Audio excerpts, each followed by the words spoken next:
O Supremo Tribunal Federal inicia hoje uma nova fase do julgamento sobre a trama golpista. A segunda turma da Corte começa a ouvir as testemunhas de acusação e defesa dos réus, entre eles o ex-presidente Jair Bolsonaro. Nesta segunda, os ministros vão ouvir as testemunhas de acusação indicadas pela PGR do chamado núcleo crucial, que teria tramado o golpe para manter Jair Bolsonaro no poder. Entre elas estão o ex-comandante do Exército, general Marco Antônio Freire Gomes. Também prestarão depoimento o ex-comandante da Aeronáutica, Carlos Almeida Batista Júnior, Clebson Ferreira de Paula Vieira, ex-integrante do Ministério da Justiça, Adiel Pereira Alcântara, ex-diretor da Polícia Rodoviária Federal, e Éder Magalhães Balbino, dono de empresa contratada pelo PL para fiscalizar o processo eleitoral. Entre maio e junho estão previstos os depoimentos de 82 testemunhas de acusação e defesa dos 8 réus do núcleo crucial. Entre as testemunhas de defesa do ex-presidente Jair Bolsonaro está o governador de São Paulo, Tarcísio de Freitas.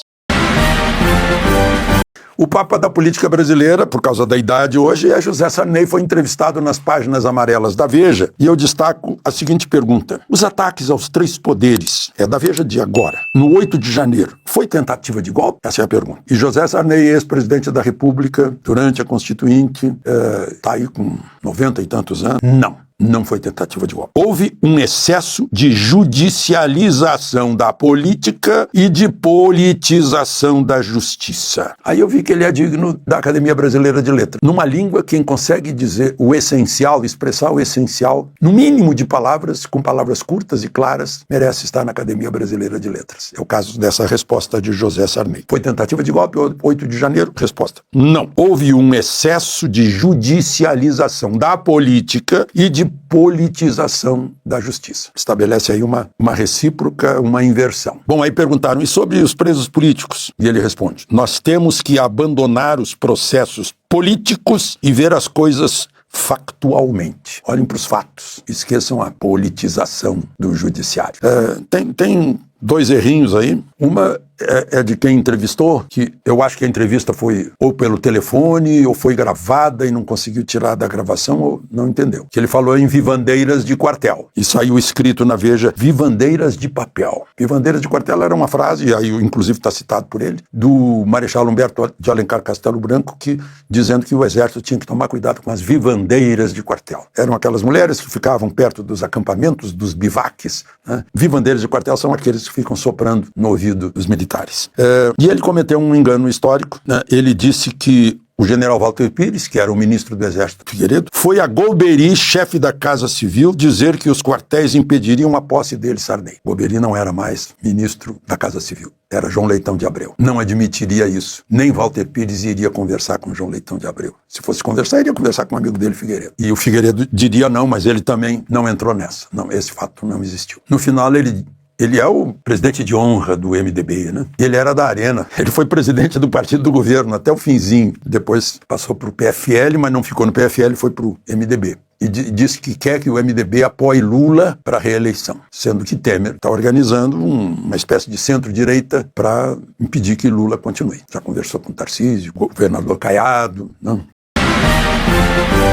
São 1.200 celulares apreendidos, 1.200 celulares apreendidos até agora, 1.214 laudos periciais e a Polícia Federal conseguiu esse áudio. Cadê as provas de trama golpista? E o pior de tudo isso é o seguinte, nós já temos denúncias da PGR oferecidas, nós já temos denúncias recebidas em showmício na TV Justiça, defesas apresentadas, tudo isso até ontem. A data do golpe era 15 de dezembro. Então hoje a gente acorda com o número 22, gostam do 22, né? Com o número 22 sendo a nova data do golpe, com o áudio de um louquinho que nunca se ouviu falar, dizendo que ia matar meia dúzia de gente. Tem que internar esse cidadão. Você acha, Guilherme, que um indivíduo desse tinha alguma relevância na presidência da República? Com todo o respeito, eu vi as mensagens, eu estou nesse processo. Eu conheço esse processo da primeira linha à última. Conheço todos esses 1.214 laudos, eu conheço todos. Não existe matar ministro, não existe matar Lula,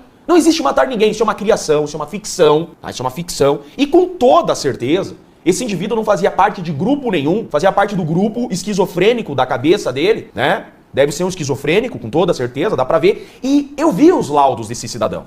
Eu vi os laudos. Ele conversa com pessoas, as pessoas não sabem o que ele está falando. Ele fala com um delegado, o cara fala, nossa, eu não imaginava. Aí ele fala com outro amigo, nossa, eu não tinha ideia. Então, agora, a Polícia Federal deu uma relevância extraordinária a esse novo laudo, esse novo relatório, dizendo, a prova da tentativa do golpe, dia 22 de dezembro. Porém, entretanto, todavia, o que a PGR vai fazer? Vai aditar a denúncia? Vai reabrir os prazos para as defesas? Vai soltar os Kid Preto, Gui? O meu cliente, um força especial do Exército Brasileiro, está preso porque no dia 15 de dezembro, ele, em tese, iria matar o ministro Alexandre de Moraes. Só que agora, a data de matar todo mundo é dia 22. E agora, o que nós vamos fazer? É uma loucura isso daqui, algo que nunca se viu. A maior aberração jurídica da história do país, se não da história do mundo civilizado, é essa ficção de tentativa do golpe. Eu achei maravilhoso surgir isso daqui. As pessoas estão olhando, nossa, agora Jair Messias Bolsonaro não escapa. Pelo contrário, foi provisão divina esse áudio para mostrar a grande armação dessa ficção que deram a alcunha de trama golpista. Foi provisão divina para desmascarar essa operação feita. Jeffrey Chicchini aqui com a gente no Café com a Gazeta do Povo. Anny, parece mais um capítulo mesmo dessa novela de prender o Bolsonaro a qualquer custo. Como o Chicchini falou, mudaram até a data desse suposto golpe, ou seja, estão arrumando, estão rearranjando para que de fato tentem pegar o Bolsonaro, mas como o Chicchini falou, tá só ficando mais distante, né? Escutando o áudio e tentando fazer uma linha de raciocínio ali, eu queria te perguntar também o que eu pensei, se faz sentido. Eu assisti recentemente a entrevista do José Múcio, que é o atual ministro da Defesa, e ele defende muito as Forças Armadas, falam que nunca houve tentativa de golpe, que as Forças Armadas são muito democráticas, que respeitam a Constituição.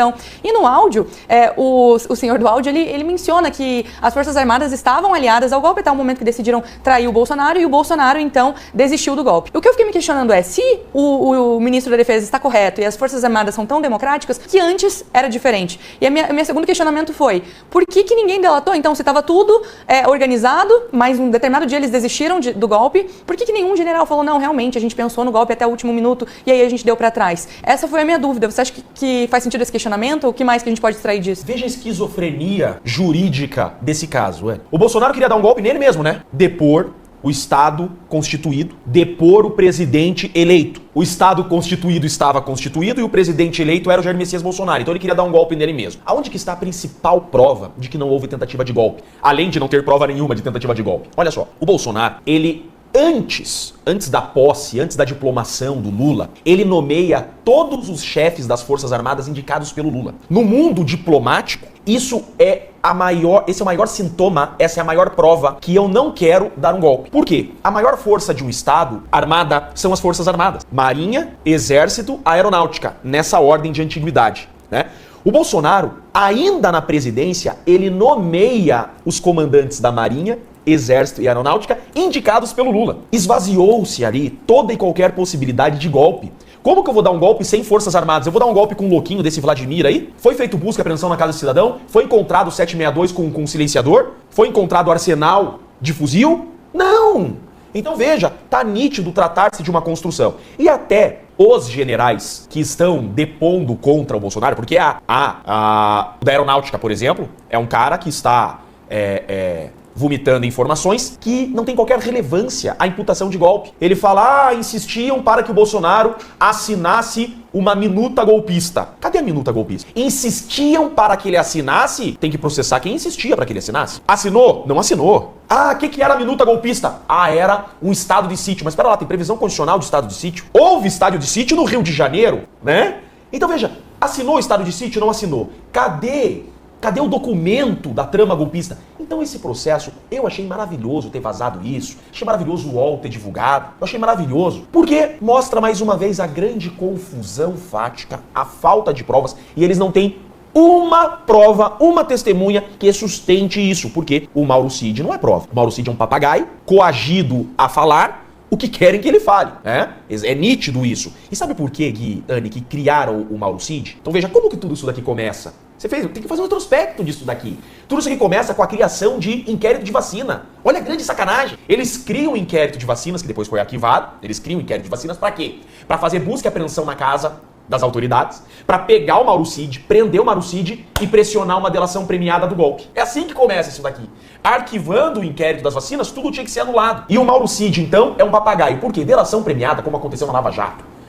Os criminosos graúdos de colarinho branco. Aquilo é delação premiada, porque eles falaram, o Lula é um criminoso, o Lula é corrupto e aqui estão as provas. Isso é delação premiada. Eu falo e eu provo. O Mauro Cid não. Ele fala e não tem um documento. Ele fala e não tem um print. Ele fala e não tem prova. Isso não é delação. Isso é confissão. Isso é confissão, diferente de delação. Então, exatamente isso. Até os generais que estão contra o Bolsonaro não trazem um elemento relevante a sustentar a prova. Não tem.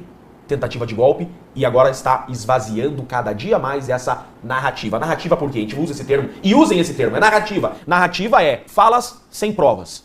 Curtiu esse vídeo? Então se inscreva no canal Fala Patriota e ative o sininho para mais notícias. A seguir, clique no card para ver outros vídeos.